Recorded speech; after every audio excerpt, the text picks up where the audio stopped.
গুনাহ করলি আমার কাছে বল। সাহাবী বলতে গিয়ে কান্না শুরু করে, কানতে কানতে বেচারা বেহুশ হয়ে যায়। কলিজা যেটা তার পেটে যায়, গুনার কথা বর্ণনা করতে পারে না, তার কলিজাটা ফেটে যায়। আর বলে, নবী গো, কেমনে বলি, আমি যে এত বড় গুনাহ করছি, এই গুনার কথা বলতে গেলে আমার কলিজাটা ফেটে যায়। আসমানের নিচে জমিনের উপরে আমার মতো গুনাহগার কেউ নাই গো নবী। এত বড় গুনাহ করছি, এত বড় গুনাহ করছি। আল্লাহর নবী বলেন, সাহাবী রে, তোর গুনাহ কি আসমানের চেয়েও বড়? বলে, জি হুজুর, আমার মনে হয় আমার গুনাহ আসমানের চেয়েও বড় হবে। তোর গুনাহ কি জমিনের চেয়েও বড়? আমার গুনাহ জমিনের চেয়েও বড়। এ সাহাবী, তোর গুনাহ কি আমার আল্লাহর দয়া মায়ার চেয়েও বেশি? এই সাহাবী বলে, হুজুর, আমার দিলের সাক্ষী দেয় এমনটাই হবে, আল্লাহর দয়া মায়ার চেয়ে আমার গুনাহটা বেশি হবে। আল্লাহর নবী এবার বললেন, সাহাবী রে, তাহলে বোঝা গেল তোর গুনাহ এটা সাংঘাতিক গুনাহ, ছোট গুনাহ না। যেই মাত্র বলছে তোর গুনাহ এটা সাংঘাতিক গুনাহ, ওই সাহাবী একটা সেকেন্ডও নবীর কাছে দাঁড়ায় নাই, একটা দ্রুত গতিতে দৌড় মারছে। নবীর কাছে দাঁড়াইছে কেন? দাঁড়াইছে না, সাহাবী তো জানে যদি নবীর জবান দিয়ে আর একটা কথা বাহির হয়, সাথে সাথে কোরআনের আয়াত নাজিল হয়ে যাবে, তাহলে চিরস্থায়ী লোকটা জাহান্নামে যেতে হবে। তাই নবীর কাছে এক সেকেন্ডও দাঁড়ায় নাই, একটা দৌড় মাইরা চলে গেছে। দৌড় মাইরা কোথায় গেল? পাহাড়ের উচ্চ টিলায় চলে গেছে। আল্লাহর নবীর কাছে যখন সে বলল, ওগো নবীজি, আমার গুনাহটা কিন্তু আমার আল্লাহর দয়া মায়ার চেয়েও বেশি। নবীজি কি বলছে? তোর গুনাহ সাংঘাতিক। এখন নবীজি গাইতে গুনাহটা কিতা করছ? গুনাহ লই আমি, কিন্তু বলতে গেলেই তো কান্দে। আর লজ্জায় বলতে চায় না, বলে, নবী গো, কেমনে বলি আপনার কাছে, কেমনে বলি, এমন গুনাহ করছি নবীজি, আমি এমন একজন লোক, আমার মতো নিকৃষ্ট কেউ নাই। মদিনার মধ্যে সবচেয়ে লম্পট এবং সবচেয়ে খারাপ একটা লোক হলাম আমি। আমি তো খারাপ কাজ করি স্বাভাবিক, কিন্তু আজকে যা করছি মুখ দিয়া বলার মতো নয়। আজকে যা বলছি আমি এটা বলতে পারতেছি না। আমি এমনিতেই খারাপ লোক, আমার কাজ ছিল আমি কাপন চুরি করি। মানুষ মারা গেলে কিতা চুরি করে? চিন্তা করে কত বড় চুর। চুরি করতে করতে খবরের ভিতরে কেউ চুরি করে। এ লোক বালা না খারাপ? মোটামুটি না মারাত্মক? এই লোক করতে কাপন চুরি, সুরা চুরি করতে করতে মানুষ মারা গেলে মানুষকে যখন কবর দেয়, সে গিয়ে আস্তে করে লাশের উপর দিয়ে কাপড়টা টান্দা লই আইব, এটা বাজারে বিক্রি করে দেয়। এইটা করে খায়, এর খাম ওইটা। মদিনার অলিতে গলিতে প্রত্যেকটা গরুস্থানে তার একটা ডিউটি ছিল। কে মারা গেছে খবর নিত, কোন গরুস্থানে তারে দাফন করা হয়েছে এটা খবর নিত। প্রতিদিন খবর নেয়, মানুষ মারা গেলে কবরের মধ্যে রাখার পরে রাত্রের বেলা কবর খনন করে সে কাপড়টা নিয়ে এসে ধুয়ে আবার নিয়ে বাজারও বিক্রি করত। ওই টাকা দিয়ে সংসার চলতো। হুজুর, আমি এই খামলা। আল্লাহর নবী বলেন, তারপর ওই সাহাবী বলে, নবী গো, আমি তো এই গুনাহ করতেছি অনেক দিন ধরে, হঠাৎ করে একটা খবর পাইলাম মদিনার সবচেয়ে সুন্দরী রূপসী একটা কন্যা মারা গেছে। মদিনার মধ্যে সবচেয়ে সুন্দরী রূপসী কন্যা, যুবতী মাইয়া মারা গেছে, কুমারী মাইয়া মারা গেছে। এক তো হলো মেয়েটার বিয়া হয় না, অন্যদিকে রূপসী এত সুন্দর মাইয়া মারা গেছে। খবর পাইলাম অমুক গুরুস্থানে তারে দাফন করা হয়েছে। প্রতিদিনের মতো আমার কাজ হলো কাপড়টা চুরি করে নিয়ে আসা। আমি রাত্রের বেলায় গভীর রজনীতে যখন কবর খনন করলাম, খনন করার পরে মাটি সরাইলাম, সরাইয়া কবরের ভিতরে যখন আমি ঢুকলাম, ঢোকার পরে আমি যখন তার শরীর থেকে কাপড়টা খুলতেছিলাম, আমার ভিতরে শয়তানে ওয়াসওয়াসা দিয়া দিল। মনের ভিতরে একটা ওয়াসওয়াসা আসলো, প্রতিদিন তুই চুরি করস কাপড়, আজকে জানোস নি কানে কবরে রাখা হয়েছে। এই মদিনার মধ্যে সবচেয়ে সুন্দরী রূপসী একটা কন্যা, কুমারী মাইয়া আজকে মারা গেছে। এই মাইয়ার কাপড় নিবি, একটা বার দেখবি না, তা তো হতে পারে না। মনের মধ্যে শয়তানের ওয়াসওয়াসা ঢুকে গেছে। তখন নবীজি আমি কাপড়টা খোলার পরে টর্চ লাইট টিপ দিয়া মেয়ের দিকে তাকাইলাম, তাকাই আমি নিজেই অবাক হয়ে গেছি। বাস্তবে এত সুন্দর, আমি আশ্চর্য হইয়া গেলাম। কবরের ভিতরে যেই মেয়েটাকে রাখা হইল, মেয়েটা দেখতে অবশ্যই খুব সুন্দর। আমি আর লোভ সামলাতে পারলাম না, শয়তানের ওয়াসওয়াসায় পড়ে আমি খারাপ কাজ করতে লাগলাম। নাউজুবিল্লাহ। এই মেয়েটার সঙ্গে আমি শারীরিক সম্পর্ক করলাম কবরের ভিতরে। আমার ভিতরে এমন ভাবে ওয়াসওয়াসা দিল, আমি বাধ্য হইয়া খারাপ কাজ শুরু করলাম। যেই মাত্র আমার চাহিদা নিবারণ হলো, আমার কাজ কমপ্লিট হলো, যখন আমি চলে আসব, তাকায়া দেখি কবরের ভিতর থেকে একটা আওয়াজ আসতেছিল, এই নাফরমান কি করলি, কি করলি, কি করলি? এই হাজার হাজার মুর্দাদের মাঝখানে আমার মতো একটা মেয়েকে তুই নাফাক করে চলে গেলি। কিয়ামতের ময়দানে আমি আল্লাহর সামনে কেমনে গো নাফাক হইয়া দাঁড়াবো? আমারে কি করলি নাফরমানের বাচ্চা, আমারে নাপাক করে দিলি, কিয়ামতের ময়দানে আমি আল্লাহর সামনে কি নাপাক অবস্থায় দাঁড়াবো? আগে আমি তাকায়া যখন দেখলাম কবর থেকে আওয়াজ আসতেছিল, আমার ভিতরে পানি নাই। আমি পাগলের মতো কাপড়টা ওই মেয়েটার উপরে রেখে আমি দৌড়ায় চলে আসছি, আর বাড়িতেও যাই নাই। আর নিজের সান্ত্বনা দিতে পারলাম না। কেউ বাড়িছে টপিক, শুধু টপিক, আজকে কি হইল এটা নিয়ে তার আলোচনা করতেই হবে। আর এখন কিছু বক্তা বেরিয়েছে, এরা হইল প্রেম বিশেষজ্ঞ। কি বিশেষজ্ঞ? প্রেম বিশেষজ্ঞ। হায়া লজ্জা না থাকলে মানুষ যা করতে পারে এর বাস্তব প্রমাণ হলো এই কিছু বক্তা বেরিয়েছে ইউটিউবে দেখতেছি ইদানি। এদেরকে দেখলে বোঝা যায় এদেরকে হায়া লজ্জা নাই। আল্লাহ রাসূল বলছেন যাদের হায়া লজ্জা নাই তারা সব করতে পারে। আমার কথা কি বুঝেন নাই? যাদের হায়া লজ্জা নাই এরা সব করতে পারে, এরা কাপড়ও খুলতে পারে। এরা লজ্জা নাই তো, হায়া নাই, এ সব করতে পারে। এই দাজ্জালগুলি বাইরিছে, বক্তা নামের কিছু দাজ্জাল বাইরিছে, আর এখনকার ইয়ং জেনারেশন উঠতি বয়সী কিছু পোলাপান আছে, এটি সব দেওয়ানা বক্ত। কি বক্ত? কারণ হুজুর বিভিন্ন ছবির নাম বলতে পারে, আপডেট যে মুভিগুলা বেরিতেছে হুজুরিগুলার নাম বলতে পারে, কোন ছবিটা কি পরিমাণ হিট হয়েছে হুজুর বলতে পারে। হুজুর স্টেজে উঠার আগে আগে মেকআপ করে, হুজুর লিপস্টিক লাগা, হুজুর ওয়াশ করবো টুপি সারাই করা শুরু করে। হ্যাঁ, আর উঠতি বয়সীর পোলাপান সব এদের বক্তব্য। এরা যে কিয়ামতের আলামত, আল্লাহর কসম এই সমস্ত বক্তাগুলি কিয়ামতের আলামত। তুই ওয়াশ করবি কোরআন হাদিস দিয়ে, তুই মুভির নাম জানোস কিভাবে? চলছে এগুলো আজকে 3-4 দিন ধরে, রমজান মাস বক্তা ওয়াজ করতে যাবো, ফ্রেম করা যায়, ফ্রেম না করলে গুণ হইব। এই আমি মিশাও তো বলতেছি, ফেসবুক যারা চালান, ফেসবুক শরীফে পাইছেন নি, ফ্রেম করান যায় আছে। আমরা উলামায়ে কেরাম ওয়াজ করতে করতে মানুষের হাতে পায়ে ধরে কান্দাইয়া মানুষকে গুনাহ থেকে বিরত করার জন্য উলামায়ে কেরামদের এই মেহনত।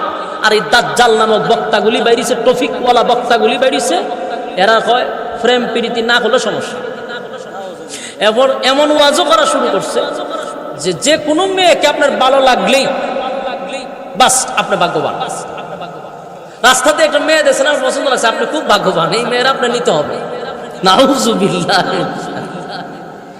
শ্রোতারা বইয়া সুবহানাল্লাহ কইতেছে। উচিত ছিল 100টা দুরা মারা দরকার, এর লামাইয়া 100টা দুরা মারা দরকার। শুনেন, এটা হাইসা ফলাই দিলে চলবে না। রমজান মাস বাংলাদেশের সমস্ত উলামায়ে কেরামদের দৃষ্টি আকর্ষণ করছি, আজকে যদি কোনো নাস্তিক আর মুরতাদ যদি এমন বক্তব্য দিত, এতক্ষণে মৌলবীরা সব ব্যানার লইয়া মিছিল মিটিং শুরু করে দিতেন, হ্যাঁ, আন্দোলন শুরু করে দিতেন। এরা যে আলেমের পেছে ইসলামের 12টা বাজাচ্ছে, কেন আপনারা পদক্ষেপ নিচ্ছেন না? আল্লাহর জাতের কসম, সামনে আরো ভয়ঙ্কর হবে। যতটা না ইহুদি খ্রিস্টান ইসলামের ক্ষতি করছে, এর থেকে বেশি এই তৌফিকওয়ালা বক্তা, এই মুভিওয়ালা বক্তা, এই পুষ্পা হুজুররা এর চেয়ে বেশি ক্ষতি করবে। আল্লাহর কসম করে বললাম, কসম।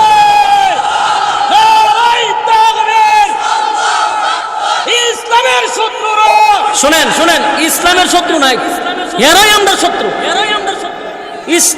স্লোগান দেওয়া দরকার, ইসলামের বন্ধুরা হুঁশিয়ার সাবধান, শত্রুরা তেমনি।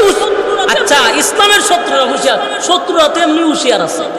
কথা বলেন না, আমরা স্লোগানটা কিন্তু আপনার না, সারা বাংলাদেশে একটা ভুল স্লোগান দেওয়া হয়, ইসলামের শত্রুরা। আর এবারে শত্রুরা সবসময় হুঁশিয়ার থাকে। বলতে হবে ইসলামের বন্ধুরা হুঁশিয়ার সাবধান, যারা ইসলামের পক্ষে তোমরা হুঁশিয়ার থাকো। হ্যাঁ, সম্মানিত শুধু এই কথাগুলি বলার দরকার ছিল না, আমি আপনাদেরকে অ্যালার্ট করার জন্য, সচেতন করার জন্য কথাগুলি আমি বলতে বাধ্য হয়েছি। বাংলাদেশের উলামায়ে কেরামদের কাছে আমার একটা মেসেজ, আপনারা তাড়াতাড়ি পদক্ষেপ নেন। যতটা না ক্ষতি ইসলামের ইহুদিরা করছে, বামপন্থীরা রামবামরা করছে, এর চেয়ে বেশি ক্ষতি করবে এই সমস্ত লেবাসদারি মৌলবীরা। আমরা উলামায়ে কেরাম আকাবিররা যেই পরিমাণ চোখের পানি দিয়া মানুষগুলাকে গুনাহ থেকে বিরত রাখছে, এই মেহনত করতে করতে আজকে এই পর্যন্ত আনছে, আজকে এই লেবাসদারি মৌলবীরা মানুষকে এর থেকে দূরে নিয়ে যেতে চায়। আবার গুনাহের মানে নেক্সট সুরতে যেটাকে বলা হয় দুকা, টুপি সারা মাইয়াফান সামনে লয়ে লিয়ে ওয়াজ করতেছে, মেয়েফান সামনে বই রয়েছে, মাইয়াফানের দিকে তাকাতে কথা বলতেছে, ফুলাফান সব আবার এর বক্ত, এরে ডাকে শায়েক, শায়েকের কপাল টাটা পড়ছে। আল্লাহ হেফাজত করুক, আমিন। সম্মানিত সুদী, তাহলে সব জায়গায় গুনাহ, সব জায়গায় বাঁচবেন কোথায়? সম্মানিত সুদী, আসুন, রমজান মাস এটা মুমিনের জন্য একটা ইবাদতের একটা সিজন। আমরা এই মাসে এবাদতের সিজনে আমরা এবাদত করব, 70 গুণ পাবো ইনশাআল্লাহ। রাজি আছেন ইনশাআল্লাহ? দেখেন, একটা মানুষ বাচ্চা থাকতে কয়টা জিনিস লাগে বলেন? একটা হলো তার দেহ, বডি, আর একটা হলো প্রাণ, যেটা আমরা প্রাণ বলি, জান বলি, রূহ বলি, আরবিতে বলা হয় রূহ। এই একটা মানুষ বাচ্চা থাকতে তার একটা বডি লাগে আর একটা রূহ লাগে। তো বডিটা টিকায় রাখতে গেলে এটারে খাওন দিতে হয়। বলুন কি দিতে হয়? কি খান আপনারা? ভাত, মাছ, রুটি যা খাই আমরা, কারণ আমরা মূলত কিন্তু মাটির তৈরি, তাই আমরা যা খাই সব মাটির থেকে যা উৎপাদন হয় তাই খাই। কথা খান না? ভাত খান কই থেকে হয়? মাটির থেকে। রুটি খান কই থেকে হয়? মাটির থেকে। বলো হুজুর আমি ভাতও খাই না, মাটিও খাই না, আমি ভাতও খাই না, রুটিও খাই না, আমি গুস্ত খাই। গুস্ত কই থেকে হয়? মাটির থেকে। কিভাবে? গরু ঘাস খায় মাটির থেকে, এটার থেকে গরুর গুস্ত তৈরি হয়। তো গুড়ায়া তুমি মাটির থেকে খাইতেছ। বলো হুজুর আমি এটাও খাই না, আমি চিনি খাই, গুড় খাই। চিনি গুঁড়ো গুড়ায়া দেখো মাটির থেকে। বাস্তব না বাস্তব? তাহলে মানুষের বডি আল্লাহ তৈরি করছে মাটির থেকে, মানুষের খাবারও মাটির থেকেই। তাহলে বডি টিকায় রাখতে গেলে খাইতে হয়। কতক্ষণ ঠিক নেই? এখন আরেকটা জিনিস হলো রূহ। তো বডি তো টিকায় রাখলাম খাওয়ানোর মাধ্যমে, তো রুরে কি তান দিয়ে টিকায় রাখবে? রু কি মাটির তৈরি? রূহ মাটির তৈরি নয়। রূহ হলো আল্লাহর একটা হুকুম। বলুন রূহ কি? রূহ আল্লাহ মাটির তৈরি দিয়া, মাটি দিয়া বানাইছে। রূহ হইল একটা হুকুম। ওলামায়ে কেরাম আছে জিজ্ঞাসা করে, আল্লাহ বলেন আমি হুকুম দিয়া রূহ বানাইছি, তাহলে এই রূহটারও তো খাওয়ানোর দরকার আছে। আমরা বডিটা হ্যান্ডসাম রাখার জন্য, শরীর স্বাস্থ্য ভালো রাখার জন্য প্রতিদিন খানা খাইতেছেন, এর দ্বারা বডি ভালো হইতেছে, কিন্তু রূহ যে আছে এটার খাবার আছে। তো এটার খাবার মাটির তৈরি খাবার নয়, কারণ বডি বানাইছে মাটি দিয়া, এই জন্য এটার খাবার হইলো মাটির। আর রূহ যেহেতু হুকুম দিয়া বানাইছে, আল্লাহ বলেন রূহর খাবার হইলো আমি আল্লাহর হুকুম। কথা বুঝতেছেন? বডির খাবার কি? মাটির উৎপাদন, মাটির থেকে যা তৈরি হয় তা আমরা বডি লাগাই, আমাদের স্বাস্থ্য ভালো থাকে। আর রূহ যেহেতু হুকুম দিয়ে আল্লাহ বানাইছে, রূহর খাবার হলো আল্লাহর হুকুম। আল্লাহর হুকুম কি? নামাজ, রোজা, হজ, যাকাত। কথা বুঝতেছেন? এগুলা হলো আল্লাহর হুকুম বান্দার উপর। এগুলা যত আপনি ইবাদত বন্দেগী করবেন, রূহ খাদ্য হবে। রূহর খাদ্য কোথা থেকে আসে? ইবাদত বন্দেগীর মাধ্যমে। আমার কথা কি বুঝতেছেন? তাহলে 11 মাস আপনি বডিটার তলে খরচ করলেন, 11 মাস টানা ইচ্ছা মতে খাইছেন। সকালে খাইছেন, দুপুরে খাইছেন, মনে চাইলে যখন মনে চায় তখনই খাইছেন। খাইতে খাইতে খাইতে খাইতে কেউ পেট অত বড় করছে, কেউ খাই যেতে গেলে হাত লাগল হয় না পেটে। এই পরিমাণ খাওয়ান দিচ্ছেন বডিরে, 11 মাস পরে একটা মাস আসে রমজান মাস। আল্লাহ বলেন 11 মাস যেইভাবে তুই বডিরে খাওয়াইয়া শক্তিশালী করছ, রূহরে তোর খাওয়াইছ না। এখন রূহ দুর্বল না সবল? দুর্বল। এখন রূহ যদি দুর্বল থাকে, বলুন তো দেখি, রূহ যেই পরিমাণ দুর্বল, বডি তো সবল, তাহলে এই রূহ আপনাকে কিভাবে জান্নাতে নিবে? আমার কথা বুঝছেন? একটা ছাগল একদিকে, একটা গরু একদিকে, দুইটার মাঝখানে জোয়াল দিছেন, জোয়াল দিয়ে বলছেন হাল বাইতেন। এখন গরু যদি টান দেয়, ছাগল জাকাত থাকবো কেন? গরুর শক্তি বেশি, গরুর দাম বেশি। ঠিক তেমনি ভাবে গুনাহ করতে করতে 11 মাস, খানা খাইতে খাইতে 11 মাস বডিটারে বানাইছি শক্তিশালী, আর রূহটারে ইবাদত বন্দেগীর থেকে দূরে রাখছি। রূহ হয়ে গেছে দুর্বল, তাই সবল বডির সাথে রূহ পারতেছেন। তাই বডি ঠাইনা নেয় জাহান্নামে, রূহ ঠাইনা আপনাকে জান্নাতে নিতে পারে না, কারণ শক্তি কম। এই জন্য আল্লাহ এমন এক মাস আমাদেরকে দিছে যে এই মাসে খানা বন্ধ করো, দিনের বেলা খানা বন্ধ করো, কম কম খাইয়া বডিটারে দুর্বল করো, বেশি বেশি ইবাদত করে রূহটাকে শক্তিশালী করো। যদি রূহকে তুমি শক্তিশালী করো, তাহলে দুটোটা যদি সমান সমান হয়, তাই না লয়ে যাবো জান্নাতে। সুবহানাল্লাহ। এখন আরেকটা প্রশ্ন হলো, 11 মাস খাইয়া যেই পরিমাণ বডি শক্তিশালী করছে, 1 মাসের রূহ আর কি খাই? ঠিক না? কিন্তু যুক্তিতে ধরে না, কারণ বডি রে খাওয়াইছে কয় মাস? 11 মাস, আর রূহ খাবার হইলে 1 মাস। 11 মাসের খাওয়ান 1 মাসে কেমনে খাবার দিই? ঠিক না? আল্লাহ বলেন 11 মাসে তুমি যা খাইয়া বডিরে শক্তিশালী বানাইছো, আমি আল্লাহ রমজান মাস 1 মাস দিছি রূহ জন্য। এই 1 মাসের খাবারে এই পরিমাণ ভিটামিন দিছি যে একবার খাইলে 70 গুণ বাড়ে। 70 গুণ বাড়তে থাকে, ডাবলের ডাবল। 11 মাস খাইয়া যেই পরিমাণ শক্তিশালী বডিরে বানাইছো, শক্তিশালী বানানো সম্ভব এই রমজান মাসে। আপনারা কি রূহরে শক্তিশালী করতে চান? হ্যাঁ, কথা কই না দিক না, খালি বডির উপরে শক্তিশালী করবেন? যুবক ভাইরা আমার, 11 মাসের মধ্যে একটা মাস হলো রমজান মাস। এই মাসটা সমস্ত মাসের মধ্যে শ্রেষ্ঠ মাস। এই মাসে যদি কেউ 1 ওয়াক্ত নামাজ পড়ে, 1 রাকাত নামাজ পড়লে 70 রাকাতের সওয়াব আল্লাহ দান করে। কেউ যদি নফল ইবাদত বন্দেগী করে, আল্লাহ সুন্নতের সওয়াব দিয়া দেয়। কেউ যদি সুন্নত পড়ে, ফরজের সওয়াব দিয়া দেয়। সুবহানাল্লাহ। 11 মাস খানা খাইয়া বডিটা বানাইলেন, 11 মাস আপনি খাইলেন, 11 মাস জবানটারে চালু রাখলেন, 11 মাস বডিটারে শক্তিশালী করলেন, রূহ দুর্বল হয়ে গেছে। আল্লাহ রব্বুল আলামিন বলেন, আমি এমন একটা মাস তোমাদের সামনে দিলাম, এই মাসে তোমাদের জবানকে হেফাজত করো, তোমরা খাবারগুলি নিয়মের ভিতরে রাখো, আর রূহকে সময় দাও, ইবাদত বন্দেগীর মধ্যে সময়টা কাটাও। 1 মাস যদি কেউ ইবাদত বন্দেগী করে, 11 মাস খাইয়া বডিরে যেই পরিমাণ শক্তিশালী বানাইছেন, রমজান মাসে যদি পুরা 1 মাস ইবাদত বন্দেগী করে, এর থেকে বেশি শক্তিশালী আল্লাহ রূহ বানায়া দেয়। যুবক ভাইরা আমার, এই জন্য এই রমজান মাস বরকতের মাস।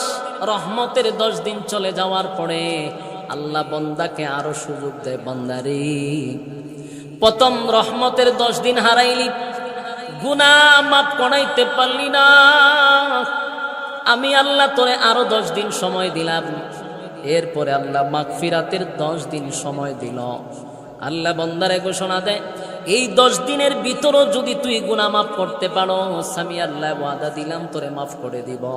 কিন্তু দ্বিতীয় 10 দিনেও বান্দা গুনাহ মাফ করতে পারলো না। তৃতীয় 10 দিন এখন বর্তমানে শেষ দশক চলতেছে, কথা কয় না, শেষ দশক চলতেছে।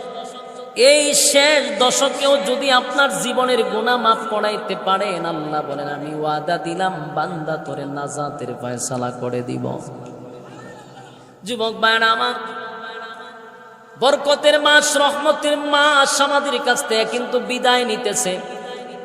এ মুরব্বী বাবারা, যুবক ভাইরা, বালিশের সঙ্গে মাথা লাগাইয়া চিন্তা করবেন ঘুমানোর সময়, 11টা মাস কম নাফরমানি করেন নাই, মানুষের হক কম নষ্ট করেন নাই, মিথ্যা কথা তো কম বলেন নাই, সুদে ঘুষে হারামে হালালে খাইছেন, অন্যেরটা দখল করছেন, 11টা মাস জুলুম করছেন, এবার 11টা মাস আল্লাহর নাফরমানকে খাবার দিতে থাকে, 11 মাস দিতে পারেন নাই।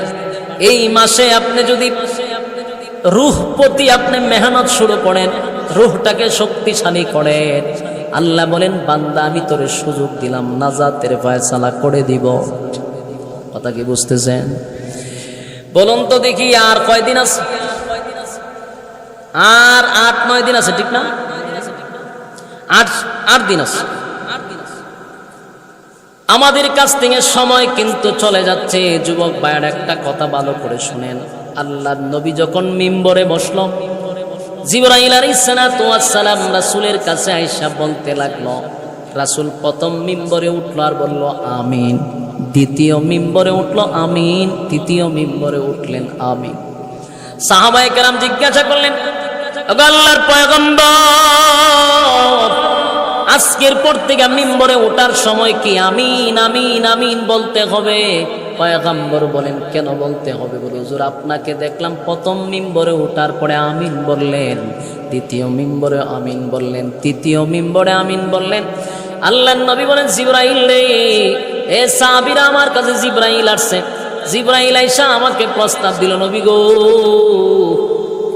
যেই সমস্ত বান্দা বান্দিরা তার বৃদ্ধ মা বাবা পাওয়ার পরে, বৃদ্ধ মা বাবা পাওয়ার পরে মা বাবার খেদমত করতে পারলো না, মা বাবার কাছ থেকে জান্নাত চেয়ে নিতে পারলো না, মা বাবার খেদমত করতে পারলো না, এই লোকটা যেন ধ্বংস হয়ে যায়। আল্লাহর নবী বললেন আমিন, তার মানে নবী সমর্থন করছে।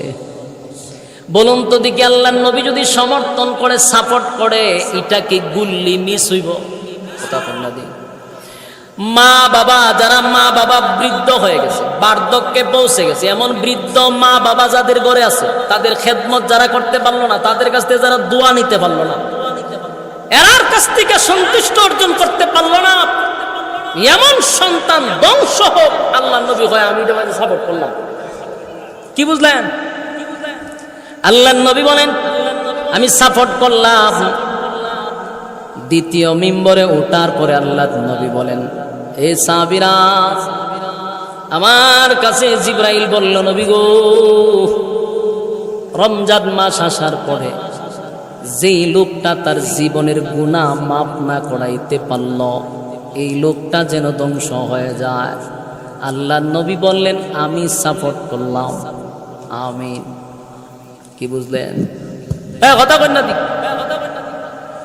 একটু দিকে নেন, আবার রোদ্র দিকে এসছে। চলবো চলবো চলবো না, ঠিক আছে চল। বলেন জিবরাইল বলছে রমজান মাস পাওয়ার পরে যারা জীবনের গুনাহ মাফ না করাইতে পারলো, এরা যেন ধ্বংস হয়। রাসূল কি বলছে? আমিন, মানে আমি সাপোর্ট করছি। তাহলে কি বোঝা যায়? সেটা দিব। লক্ষণ ভালো না খারাপ? আল্লাহর নবী বলেন সাহাবীরা, জিবরাইল আমার কাছে বলছে রমজান মাস পাওয়ার পরে যে জীবনের গুনাহ মাফ না করাইতে পারলো, সে যেন ধ্বংস হয়ে যায়। নবী বললেন আমিন। তার মানে নবী বললেন আমি সাপোর্ট করলাম। তার মানে উপায় নাই, উপায় নাই। এ যুবক ভাইয়েরা, মুরব্বী বাবারা, হাতে পায়ে ধরে বলি, রমজান মাস চলে আসছে, শেষ হয়ে যাচ্ছে। জীবনের গুনাহটুকু আমাদের মাফ করানোর দরকার আছে না? না, জীবনের গুনাহ মাফ করাইতে হবে। এ দিলের কান লাগায় শুনে, যদি গুনাহ মাফ না করাইতে পারি গো, 100% ধ্বংস হব, এর মধ্যে কোনো সন্দেহ নাই, এর মধ্যে কোনো সন্দেহ নাই। তাই বুদ্ধিমানের কাজ হবে এই রমজান মাস শেষ হওয়ার আগে আগে জীবনের সব গুনাহ মাফ হয়ে যায়। কথা হয় না? তাহলে কি করতে হবে? তওবা করতে হবে। কথা হয় না? তওবা করতে হবে। তওবা আবার বিড়ালের মতো তওবা করে না। খাড়া লাগলে 2 হাতটা দেখছি গালো তাপায়, মানে বুঝায় আর জীবনে খাটা খাইতাম না। কিন্তু যখন আবার কাটার সামনে আসে, বিড়াল কি বসে থাকে না, আবার খায়। তা আমাদের সমাজের মানুষ আছে গুনার করতাম না, তৌবা করলাম, এটার নাম তৌবা না। তৌবা শব্দের অর্থ হলো ফিরে আসা। কোথার থেকে? গুনার থেকে ফিরে আসা। আপনারা যে মাত্র বিরক্ত লাগতেছে নি, বিরক্ত লাগলে কি করার আছে? আপনারা তো বৈশা রয়েছেন, আমি তো কথা বলতেছি রোজা রেখে, আমার তো কষ্ট বেশি। তাহলে চুপচাপ বৈশা তখন জানা জুতা লিয়ে উঠতেছেন বইতেছেন কেড়ে, এই তাল বাহানা কেড়ে, ভিতরে শান্তি নাই তো। রোজা মায়া দিনও যদি আপনার ভিতরে শান্তি না থাকে, তো আপনার শান্তিটা আল্লাহ কোন সময় দিব? হ্যাঁ, যদি আপনার এই ওয়াজ মাহফিল শোনার মতো মন মানসিকতা আপনার না থাকে, রমজান মাসে শয়তান তো বন্দী, শয়তান ছাড়াই যদি আপনি লড়াচড়া করেন, তাহলে কি পরিমাণ 11 মাস আপনারা লড়াইছে আল্লাহ বালা জানে। কত কি পরিমাণ যারা লড়াইছে, বাবারে বাবা বাবা, যেটা শয়তান ছাড়াই চলে। সাইকেলে যখন মানুষ ফেডেল মারে, ইচ্ছা মতো হত্যান মারে, মাইরা হারিতে, এটা অটোমেটিক চলতে থাকে। গতিটা কি পরিমাণ হয়, ওই পরিমাণ আপনি ফেডেল দিচ্ছেন, ওই পরিমাণ গতিটা চলে। 11 মাস যেটারে শয়তানে বেশি লড়াইছে, এটা রমজান পর্যন্ত এইভাবে স্পিডই চলে। বাস্তব না বাস্তব? মানে 11 মাস তো মেরে ফেডেল মারছে, 1 মাস ফেডেল না মারলে দিছে, ওই যে আগে মারছে এইটার স্পিড এখনো রয়ে গেছে। কথা কয় না? চুপ করে বয়ে থাকেন, তাহলে বোঝা যাবে আপনারা লড়াইছে কম, উডাউডি করলে বোঝা যাবে লড়াইছে বেশি। বাস্তব না বাস্তব? খালি ছায়া দেখেন যে লড়াইছে কাটারে বেশি, বুঝে লাগবেন যে উডাউডি বেশি করতেছে, বুঝবেন লড়াইছে বেশি, উল্টায় পাল্টায় লড়াইছে। বলুন আমরা এখন কি করতে হবে? তৌবা করতে হবে। কি করতে হবে? তৌবা শব্দের অর্থ কি? ফিরে আসা। কোথার থেকে? গুনাহ থেকে ফিরে আসা। রমজান মাস নিয়ত কইরালাম আজকের থেকে যে গুনাহ থেকে ফিরে আসবো, আর গুনাহ করবো না।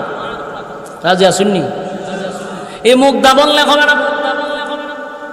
এক একটা রাত এত গুরুত্বপূর্ণ রাত, এত গুরুত্বপূর্ণ রাত। আজকের রাতটা হবে সবে কদরের রাত। প্রতিটা রাত এইভাবে আপনি তালাশ করতে দেখেন, প্রতিটা রাত রহমতের, বরকতের, নাজাতের। গভীর রজনীতে এই একা একা নীরবে নীরবে, আবার মসজিদের মাইক দিয়ে চিল্লায়েন না। আমরা দেশের মধ্যে যেই সমস্ত কুসংস্কার চালু হয়েছে, কার কাছে কইতাম কম, সারা অঙ্গে ব্যথা। এই মাইকটার মধ্যে একটা চিল্লা চিল্লি দিয়ে শুরু করে, হে দোয়া করে মাইক, হে দুরুদ গায় মাইক, হে গজল গায় মাইক। মানুষ যে গড়ের ভিতরে বসে আলাদা এবাদত বন্দিগি করবে, এই সুযোগ হে দিছে না। হে ওই উটো বিল্লাল মিনারাতে গজল শুরু করছে, আর নাইলে জিকির ভরা শুরু করছে। অথচ রমজান মাস মানুষ ঘরের কোনাত বসে এবাদত বন্দিগি করে না, এটা সম্ভব না।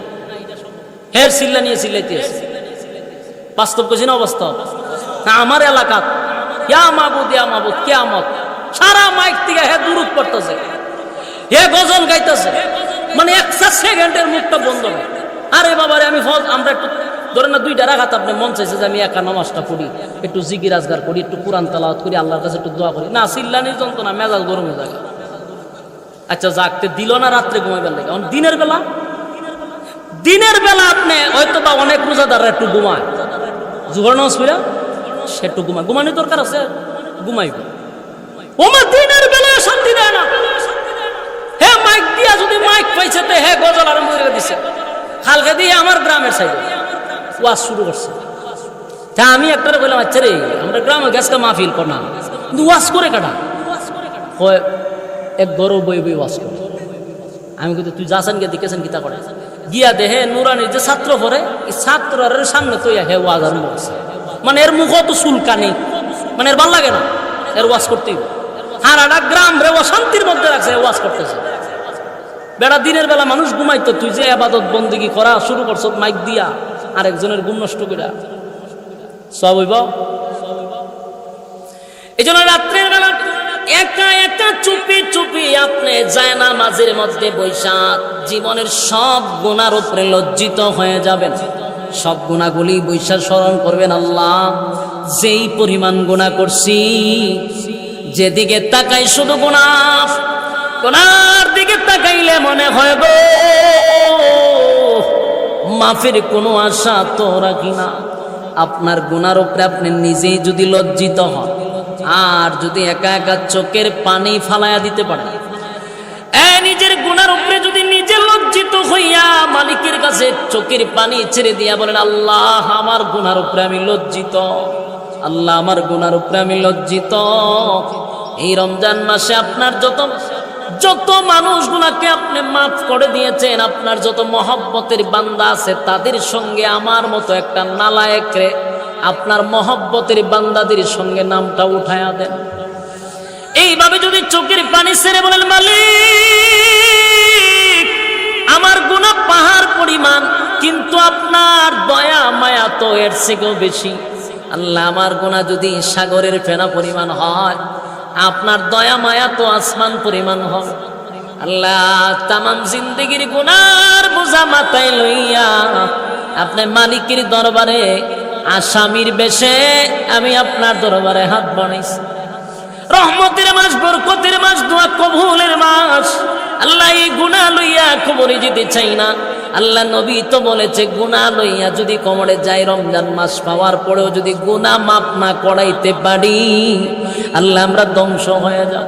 মাবুদ গো, আমাকে ধ্বংস করে তো তোমার কোনো ফায়দা হবে না। এইভাবে বিনাইয়া বিনাইয়া গুনার উপরে লজ্জিত হইয়া যদি মোবারক মাসে যদি কোনো বান্দা বান্দি আল্লাহর দরবারে দোয়া করে গুনাহ মাফ করাইতে পারে, সে সাকসেস। সুবহানাল্লাহ কি বাড়ি গিয়া যদি গুনাহ মাফ করাইতে পারেন, রমজান মাস শেষ হওয়ার আগে আগে আপনি সাকসেস। আর যদি গুনাহ মাফ না করাইতে পারেন, রমজানও শেষ হয়ে যায়, তাহলে আপনি ধ্বংস 100%। সিদ্ধান্ত নেন বাড়ি গিয়া, সিদ্ধান্ত নেন আপনি কি সাকসেস হবেন না ধ্বংস হবেন। যদি সাকসেস হতে চান, তাহলে জীবনের গুনাহ সব মাফ করাইতে হবে। কথা হয় না? আল্লাহর দয়া মায়া বেশি। যত গুনাহ করি না কেন, মালিকের দরবারে যদি আমরা চাইতে পারি, আল্লাহ কিন্তু মাফ করে দেয়। কিন্তু মাফ করারও কিছু শর্ত আছে না? নাই কথা হয় না? আপনি আরেকজনের টেকা মাইরা খাইয়া বইছে, আর যদি এখন আল্লাহ আপনি আমার মাফ করে দেন, আল্লাহ ভাই আয় জুতাটা তোরে ফিলাম। আরেকবার টেকা মাইরা খাইয়া আমার কাছে মাফ চাস, দোয়া বলিব বন্দার হক আগে আদায় করে দেন। আরেকবার তে খরচ আনছেন টেকা দিয়া নাকি দিয়ার পরে তোবার শর্ত আছে না নাই? আরেকজনের টাকা মাইরা খাইছেন, টাকা দেন, এরপরে দোয়া করেন, আল্লাহ বলেন বন্দার হক আগে আদায়। 2 নাম্বার হলো মা বাবার অবাধ্য সন্তান, যাদের উপরে মা বাবার অভিশাপ আছে, যাদের উপরে মা বাবা নারাজ। কোন মা বাবা যদি সন্তানের উপরে নারাজ থাকে, আল্লাহর কসম দোয়া কবুল হবে না। এই যুবক ভাইদেরকে বলছি, বৃদ্ধ মা বাবা যাদের ঘরে আছে রে, মা বাবা যদি বেজার থাকে কোনো সন্তানের উপরে, আল্লাহর কসম মক্কায় গিয়া দোয়া করলেও দোয়া কবুল হবে না। আগে মা বাবার কাছে মাপ চাও। মা বাবা যদি সন্তানের উপরে খুশি থাকে, আমার আল্লাহ বলেন আমিও খুশি, কোনো সমস্যা নেই। কিন্তু মা বাবা যদি বেজার থাকে, মক্কায় গিয়া দোয়া করলো তোর দোয়া কবুল হবে না, তোর ব্যবসায় বরকত হবে না, তোর সংসারে শান্তি হবে না, তোর সন্তান মানুষ হবে না। তাই আগে ইজ্জত আর সম্মান করা দরকার কারে? মা বাবা। কথা বলেন না দিক, আমরা এখন মা বাবার সম্মান করতে জানি না। আমরা জানি ফিসাবরে কেমনে সম্মান করা। মা বাবার বছরে 1 কেজি গোস্ত খাওয়ায় না, পীরের দরবার রাস্তা গরু লইয়া লাগা। আল্লাহর কসম রে যুবক ভাই, পীরের দোয়া কবুল যদি একটা প্রমাণ দিতে পারো, আমার জিব্বাটা খাইটা বালাই দিব। যদি একটা প্রমাণ দিতে পারো পিসাবের দোয়া 100% কবুল, একটা প্রমাণ দিতে পারলে জিব্বা কেটে ফেলবার বয়ান করব না। কিন্তু মা বাবার দোয়া কবুল 100%, আমি দলিল দিতে পারবো 100% মা বাবার দোয়া কবুল। সুবহানাল্লাহ। মা বাবা যদি অবাধ্য সন্তান হয়, তার দোয়া কবুল হবে না। 3 নাম্বার হলো আত্মীয়তার বিচ্ছিন্নকারী, যারা আত্মীয়তার সম্পর্ক রাখে না, বছরে একবার আত্মীয়দের সাথে খবর রাখে না, চাচারে জিগায় না, চাচিরে জিগায় না, ফুফুরে জিগায় না, খালারে জিগায় না, খোঁজ খবর নেয় না, এদের দোয়াও আল্লাহ কবুল করে না। ওর সাংঘাতিক ব্যাপার। ফুফুরে জিগায় না, এমনকি খালারে কোনোদিন জিগায় না, এমন লোকের দোয়া কবুল হবে না। কারণ আত্মীয়তা বিচ্ছিন্নকারীদের দোয়া কবুল হয় না। কত সোজা। আল্লাহর কসম করে বলি, তওবা করার আগে শর্তগুলো মেনে নেন, শর্ত যদি না মানেন দোয়া কিন্তু কবুল হবে না। আর শর্ত মাইনা যদি মালিকের দরবারে এই রজনীতে হাত তুলে বলেন আল্লাহ তামাম জিন্দেগির গুনার উপরে আমি লজ্জিত, আপনি মাফ করে দেন, আমার আল্লাহ মাফ করে দিবে। সুবহানাল্লাহ। এই আল্লাহর দয়া মায়া বেশি। যুবক ভাইয়েরা, আমার আপনার গুনাহ যদি পাহাড় পরিমাণ হয় গো, মালিকের কাছে চাইতে হয়, চাইতে হয়। বড় বড় গুনাহগার রে আমার আল্লাহ অতীতে মাফ করে ইতিহাস হয়ে গেছে। আজও ইতিহাসে পাতায় স্মরণ করে লেখা বহুত বড় বড় গুনাহগারকে আল্লাহ আমার আল্লাহ মাফ করে দিচ্ছে। এক সাহাবী নবীজির কাছে দৌড়াই আসছে, চোখের পানিগুলো ছেড়ে দিয়া কান্না শুরু করছে। কানতে কানতে কানতে বেচারা বেহুশ হয়ে যায়। আল্লাহর নবী জিজ্ঞাসা, ঘটনা কি, তুমি এইভাবে কানতেছ? বলে হুজুর, আমি যে গুনাহ করছি এই গুনাহ আমার মনে হয় না গো আসমানের নিচে জমিনের উপরে এত বড় গুনাহ আর কেউ করছে। আল্লাহর নবী বলেন, সাহাবী রে বল তোর গুনাহ কেমন গুনাহ করলি আমার কাছে বল। সাহাবী বলতে গিয়ে কান্না শুরু করে। কানতে কানতে বেচারা বেহুশ হয়ে যায়। কলিজা যেটা তার পেটে যায়, গুনার কথা বর্ণনা করতে পারে না, তার কলিজাটা ফেটে যায়। আর বলে নবী গো কেমনে বলি, আমি যে এত বড় গুনাহ করছি এই গুনার কথা বলতে গেলে আমার কলিজাটা ফেটে যায়। আসমানের নিচে জমিনের উপরে আমার মতো গুনাহগার কেউ নাই গো নবী, এত বড় গুনাহ করছি, এত বড় গুনাহ করছি। আল্লাহর নবী বলেন, সাহাবী রে তোর গুনাহ কি আসমানের চেয়ে বড়? বলে জি হুজুর, আমার মনে হয় আমার গুনাহ আসমানের চেয়ে বড় হবে। তোর গুনাহ কি জমিনের চেয়ে বড়? আমার গুনাহ জমিনের চেয়ে বড়। এ সাহাবী, তোর গুনাহ কি আমার আল্লাহর দয়া মায়ার চেয়ে বেশি? এই সাহাবী বলে, হুজুর আমার দিলের সাক্ষী দেয় এমনটাই হবে, আল্লাহর দয়া মায়ার চেয়ে আমার গুনাহটা বেশি হবে। আল্লাহর নবী এবার বললেন, সাহাবী রে তাহলে বোঝা গেল তোর গুনাহ এটা সাংঘাতিক গুনাহ, ছোট গুনাহ না। যেই মাত্র বলছে তোর গুনাহ এটা সাংঘাতিক গুনাহ, ওই সাহাবী একটা সেকেন্ডও নবীর কাছে দাঁড়ায় নাই, একটা দ্রুত গতিতে দৌড় মারছে। নবীর কাছে দাঁড়াইছে কেন? দাঁড়াইছে না, সাহাবী তো জানে যদি নবীর জবান দিয়ে আর একটা কথা বাহির হয় সাথে সাথে কোরআনের আয়াত নাজিল হয়ে যাবে, তাহলে চিরস্থায়ী লোকটা জাহান্নামে যেতে হবে। তাই নবীর কাছে এক সেকেন্ডও দাঁড়ায় নাই, একটা দৌড় মাইরা চলে গেছে। দৌড় মাইরা কোথায় গেল? পাহাড়ের উচ্চ টিলায় চলে গেছে। আল্লাহর নবীর কাছে যখন সে বলল, ওগো নবীজি আমার গুনাহটা কিন্তু আমার আল্লাহর দয়া মায়ার চেয়েও বেশি। নবীজি কি বলছে? তোর গুনাহ সাংঘাতিক। এখন নবীজি গাইতে গুনাহটা কিতা করছে গুনাহ লই আমি, কিন্তু বলতে গেলেই তো কান্দে। আর লজ্জায় বলতে চায় না, বলে নবী গো কেমনে বলি আপনার কাছে, কেমনে বলি, এমন গুনাহ করছি নবীজি আমি এমন একজন লোক, আমার মতো নিকৃষ্ট কেউ নাই। মদিনার মধ্যে সবচেয়ে লম্পট এবং সবচেয়ে খারাপ একটা লোক হলাম আমি। আমি তো খারাপ কাজ করি স্বাভাবিক, কিন্তু আজকে যা করছি মুখ দিয়া বলার মতো নয়। আজকে যা বলছি আমি এটা বলতে পারতেছি না। আমি এমনিতেই খারাপ লোক, আমার কাজ ছিল আমি কাফন চুরি করি। মানুষ মারা গেলে কিতা চুরি করে, চিন্তা করেন কত বড় চুর। চুরি করতে করতে খবরের ভিতরে কেউ চুরি করে। এ লোক বালা না খারাপ, মোটামুটি না মারাত্মক। এই লোক করতে কাপন চুরি, সুরা চুরি করতে করতে মানুষ মারা গেলে মানুষকে যখন কবর দেয় সে গিয়ে আস্তে করে লাশের উপর দিয়ে কাপড়টা টান্দা লই আইব, বাজারে বিক্রি করে দেয়। এইটা করে খায়, এর খাম ওইটা। মদিনার অলিতে গলিতে প্রত্যেকটা গরুস্থানে তার একটা ডিউটি ছিল। কে মারা গেছে খবর নিত, কোন গরুস্থানে তারে দাফন করা হয়েছে এটা খবর নিত। প্রতিদিন খবর নেয়, মানুষ মারা গেলে কবরের মধ্যে রাখার পরে রাত্রের বেলা কবর খনন করে সে কাপড়টা নিয়ে এসে ধুয়ে আবার নিয়ে বাজারে বিক্রি করত। ওই টাকা দিয়ে সংসার চলতো। হুজুর আমি এই খামলা। আল্লাহর নবী বলেন, তারপর ওই সাহাবী বলেন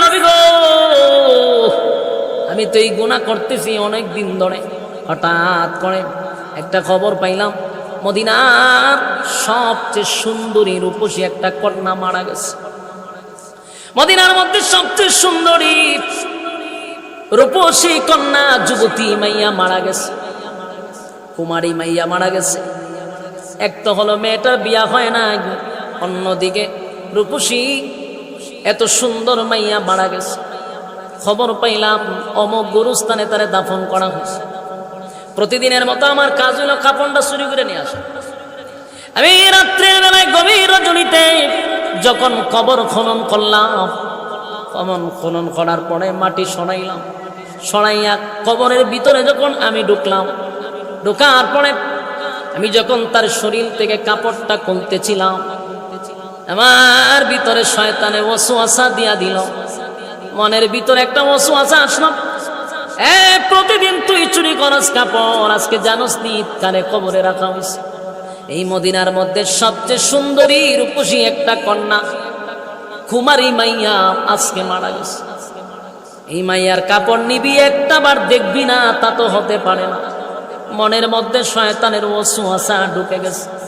তখন নবীজি আমি কাপড়টা খোলার পরে টর্চ লাইট টিপ দিয়া মেয়ের দিকে তাকাইলাম, তাকাই আমি নিজেই অবাক হয়ে গেছি। বাস্তবে এত সুন্দর,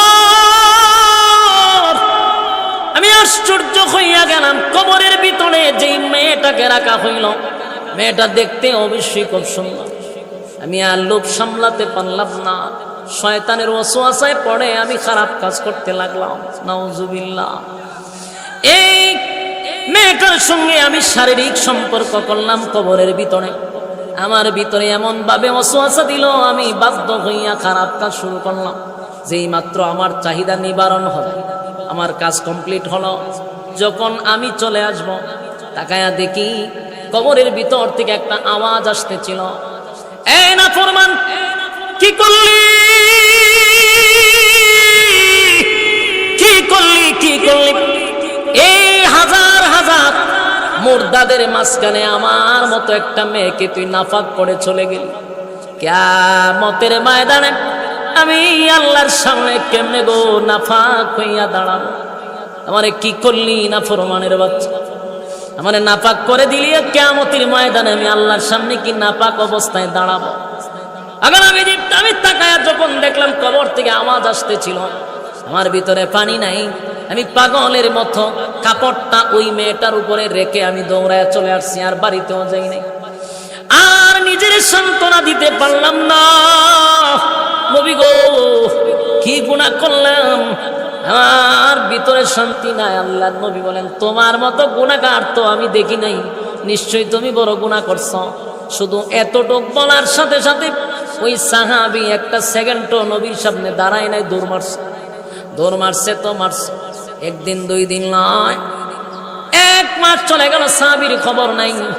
40 দিন হয়ে গেল, সাহাবীর খবর নেই। 40 দিন পরে নবীর কাছে জিবরাইল আলাইহিস সালাতু ওয়াস সালাম আসছে। আয়েশা প্রশ্ন করল, পয়গম্বর আমি আপনার কাছে মালিক জানতে চাই, এই পৃথিবী লালন পালন কে করে? সমস্ত মাখলুকাতদেরকে লালন পালন কে করে? আল্লাহর নবী, হইটা কি তুমি প্রশ্ন করলা? এটা তো আল্লাহ করে, সবাই জানে। তাহলে সবার রিজিক কে দেয়? আল্লাহই তো দেয়। সবার গুনাহ কে মাফ করে? বলে আল্লাহই মাফ করে।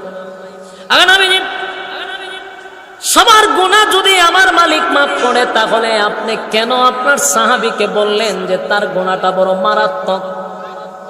আপনার ওই সাহাবীর খবর কি আপনার কাছে আছে? আল্লাহর নবী বলেন, না, আজকে 40 দিনের ভিতরে তার সঙ্গে আমার কোনো যোগাযোগ নাই।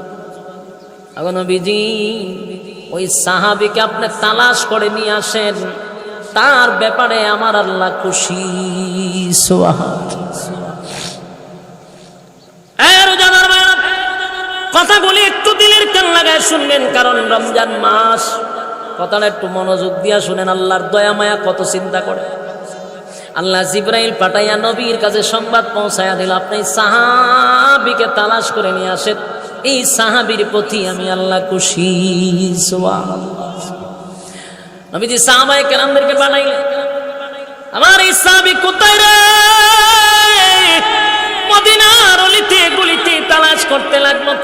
পাওয়া যায় না রে। হঠাৎ করে তাকায়া দেখে মদিনার সবচেয়ে উঁচু পাহাড়, এর উপরে আর কোনো উঁচু পাহাড়, ওই সবচেয়ে উঁচু জায়গায় ওই সাহাবী গিয়া বসে আছে। সেখানে কঙ্কালের মতো হয়ে গেছে, 40 দিন ধরে খানা নাই, পানি নাই, দানা নাই। সবচেয়ে উঁচু জায়গায় গিয়া বান্দা চিৎকার দিয়া বলে, মালিক, দুনিয়ার সবচেয়ে উঁচু জায়গায় আমি চলে আসছি গো, বান্দা হিসাবে আমার আর কোনো সামর্থ্য নাই এর থেকে উঁচু জায়গায় উঠা। আল্লাহ, আমার যতটুকু উঠার আমি উঠছি, তাম জিন্দেগির গুনার বোঝা মাথায় লইয়া আল্লাহ তোমাকে পাওয়ার জন্য সর্বোচ্চ জায়গায় আমি পৌঁছে গেছি।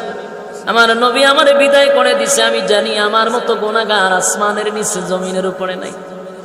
আল্লাহ, আমাকে যদি তুমি মাফ না করো, বলো না গো, কার দরবারে গিয়ে আমি আবার মাফ চাইব? তুমি ছাড়া তো আমাদের মালিক নেই। আল্লাহ, তুমি মাফ না করলে আমি কার দরবারে গিয়া দ্বারস্থ হব?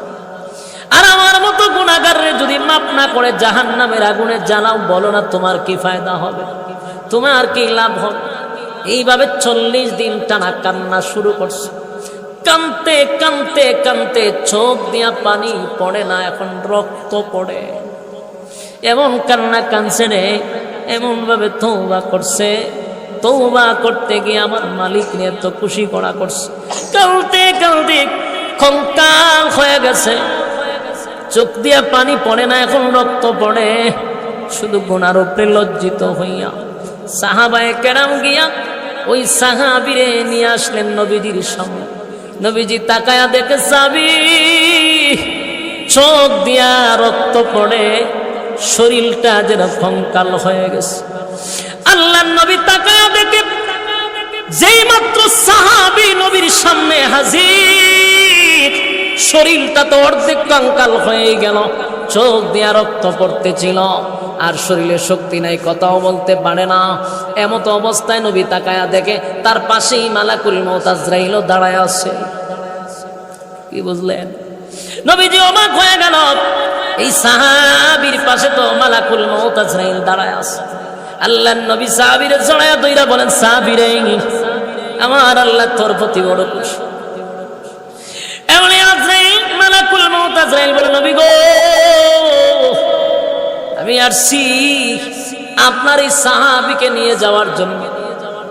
নবীজি সাহাবীরে জড়ায়া ধইরা কান্দে আর বলে, সাহাবীরে, কান্দিস না, আমার আল্লাহ তোর প্রতি খুশি হয়ে গেছে। এই মুহূর্তে মালাকুল মউত আজরাইল তোরে নিতে আসছে, জীবনের জন্য দুনিয়ার থেকে বিদায় হয়ে যাবে। ওই সাহাবীর মনের মধ্যে কষ্ট নাই, চিরদিনের জন্য দুনিয়া ছেড়ে চলে যাবে, কোনো কষ্ট নাই গো। শুধু নবীর দিকে মুস্কি হাসি দিয়া বলে, নবী গো, একটা বারের জন্য বলেন না আমার আল্লাহ কেমন মাফ করছে। সুবহানাল্লাহ, বাড়ি দিয়া বলে। মালাকুল মউত আজরাইল চলে আসছে। নবীজি তার কানে জানাইছে যে মালাকুল মউত আজরাইল আসছে তোমারে নেওয়ার জন্য, হচ্ছে এইদিকে কোনো চিন্তা নেই। নবীর দিকে তাকায় বলে, নবী গো, একবার বলেন না আমার মালিক কেমন মাফ করছে। আল্লাহর নবী বলেন, সাহাবীরে, তোর জীবনের সমস্ত গুনাহ আমার আল্লাহ মাফ করে নিষ্পাপ বানায়া দিছে। সাহাবী বলে, আমার আর কোনো দুঃখ নাই, আমি যাওয়ার জন্য প্রস্তুত। সুবহানাল্লাহ। যুবক ভাইয়েরা, মুরব্বী বাবারা, এই কথাটা বলার উদ্দেশ্য হলো, আমরা তো গুনাহ করি, তুমি আর আমি তো এমন গুনাহ করি নাই। আল্লাহর দরবারে যদি মাপ চাই, মাপ চাওয়ার মতো তওবা করার শর্ত আছে। মানুষের হকগুলো আদায় করে দিবেন, মা বাবার কাছ থেকে আগে দোয়া চেয়ে নেবেন, এরপরে যায় না নামাজের মুসল্লায় বসে অতীতের সব গুনার উপরে লজ্জিত হইয়া চোখের পানিগুলো ছেড়ে দিয়া কানবেন আর বলবেন, আল্লাহ, আজকের পর থেকে নিয়ত করলাম অতীতের জিন্দেগির গুনার উপরে আমি লজ্জিত, ভবিষ্যতে আর গুনাহ করব না। আল্লাহ, আপনার দয়া মায়ায় বেঁচে থাকতে চাই, যতদিন বাঁচায় রাখবেন আপনার ইহদিনাস সিরাতাল মুস্তাকিম, সঠিক সরল রাস্তার উপরে চলার তৌফিক দিবেন। আল্লাহ যতদিন বাঁচায় রাখবেন শয়তানের ওয়াসওয়াসা থেকে আমাদেরকে হেফাজত করে।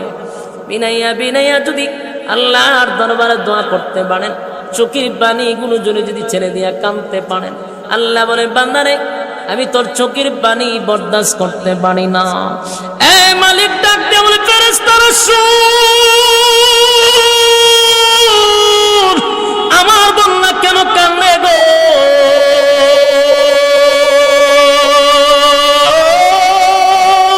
ফেরেশতারা বলবে মালিক আপনার বান্দা কান্দে জাহান্নামের ভয়ে।